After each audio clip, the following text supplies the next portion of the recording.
We all know sanctuaries policies are downright dangerous, but Jim Jordan just uncovered one of the craziest things I've ever heard about these Democrat-backed ideas. From judges tipping off criminals to governors turning entire states into safe havens for violent gang members, these policies are putting communities and law enforcement at serious risk. You're about to see Jim Jordan grilling a witness who knows firsthand how insane this has gotten. This is Andy with TrendingPolitics.com. Hit like, subscribe, and let's get right into it. Recognize the gentleman from the great state of Ohio, the chairman of the whole Judiciary Committee, Congressman Jordan. Thank you, Mr. Chairman. Mr. Mikowski, who are all these people in ICE detention facilities that Democrats went on the street? Who are these folks? Are they all just apple pie, asylum-seeking folks, or who else might be in there?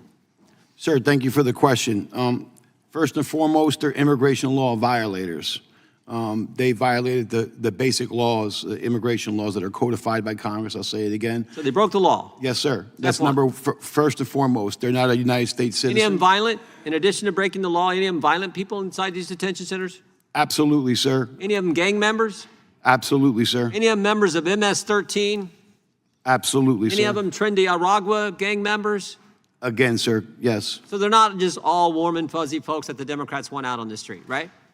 They're bad guys. Some of them are bad guys, really bad guys. Now, some of them are just asylum seekers, but some of them are really bad guys. Is that fair to say? Yes, sir, it's fair to say. Yeah, because you worked in these facilities, is that right? I've worked in them, sir, yes. You know them better than anyone in this hearing room. Is that fair to say? Yes, sir. Okay, and before they go to detention, they have to get apprehended somewhere. They have to get arrested or taken into custody by ICE. Is that right? Yes, sir. You got to get them somewhere. You know, maybe it's on the border, maybe it's somewhere else. But you have to get them before you take them to the ICE detention facility.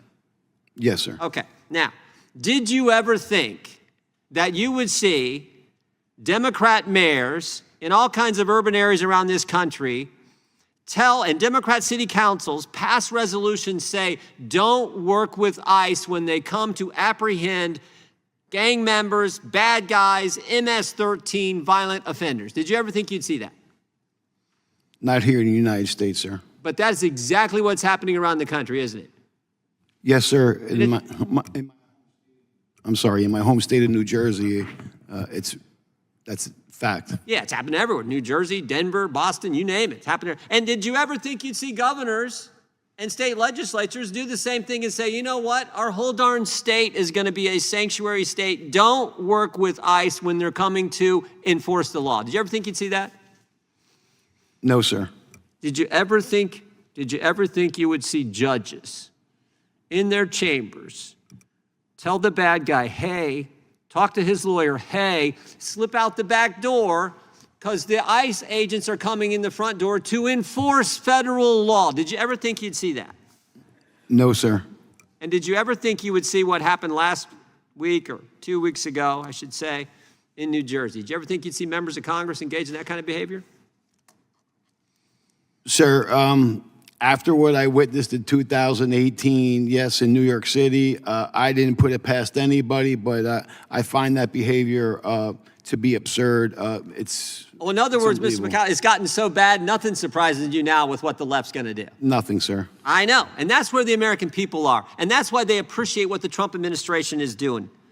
Why is it better to arrest people at the jails or at the courthouse, Mr. Mikowski, than it is out on the street? Why is that better?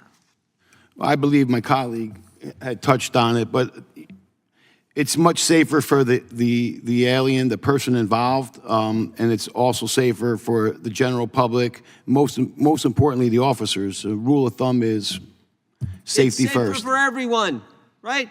Yes, sir. It's safer for everyone. Safer for the migrant, safer for law enforcement, safer for the general public, because you don't want to happen what has happened already because of the crazy left-wing policies that some of these cities and states and now judges have.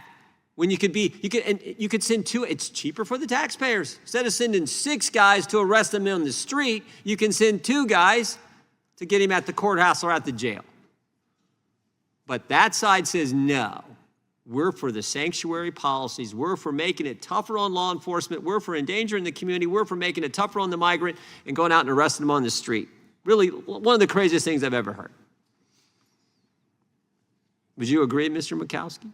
Yes, sir. And to your point, we talk about sanctuary cities, and my colleague was mentioning, like, deportation officers need to be on the street. Imagine if they would just honor detainers, they rolled over into custody, and I could send people over there to pick them up in a facility, not taking the officers away from an enforcement action. Okay, so deportation officers are very vital. Yes. And, you know, the peaceful transfer from one facility to the other is just common sense, sir. No, we call that, in economics, you call that opportunity cost, right? Because it's safer for the officer, safer for the public, safer for the migrant, but it also, when you have to send 6 of them out on the street, there's the opportunity lost that you now have 4 extra agents there when they could be out doing other good work protecting the public. That's how dumb, there's no other word for it, how dumb this whole sanctuary policy is. Thank you for your work. Jim Jordan just laid out clearly just how absurd these sanctuary policies are. Not just dangerous, but completely counterproductive. By refusing to cooperate with ICE, these Democrat-run cities and states are putting innocent people at risk. They're wasting valuable law enforcement resources, and they're even jeopardizing the safety of the migrants themselves. It's not just irresponsible policy, it's actively harmful to everyone involved. Think about it. Instead of safely arresting dangerous criminals inside of jails or courthouses, ICE agents are forced out onto the streets, increasing risks for law enforcement, increasing risks for the public and the migrants themselves. The ridiculous approach not only endangers communities, but also diverts critical resources away from crucial law enforcement activities. It's clear that Democrats' obsession with sanctuary policies isn't about safety or compassion, it's about politics. And it's everyday Americans paying the price for those reckless decisions. Consider the tragic consequences we've seen in 2024. 22-year-old nursing student Laken Riley was brutally murdered while jogging near the University of Georgia campus. Her killer, Jose Antonio Ibarra, a Venezuelan national, entered the U.S. illegally and was released despite having been arrested previously in multiple states for various crimes. Laken's death led to widespread public outrage and the passage of legislation aimed at stricter immigration enforcement, known as the Laken-Riley Act. And in 2019, Wilber Ernesto, an illegal immigrant from El Salvador, launched a horrific killing spree in Nevada, brutally murdering 4 elderly Americans in their own homes. Martinez admitted to committing the crimes to steal valuables, and his violent rampage emphasized the deadly consequence of a broken immigration enforcement system.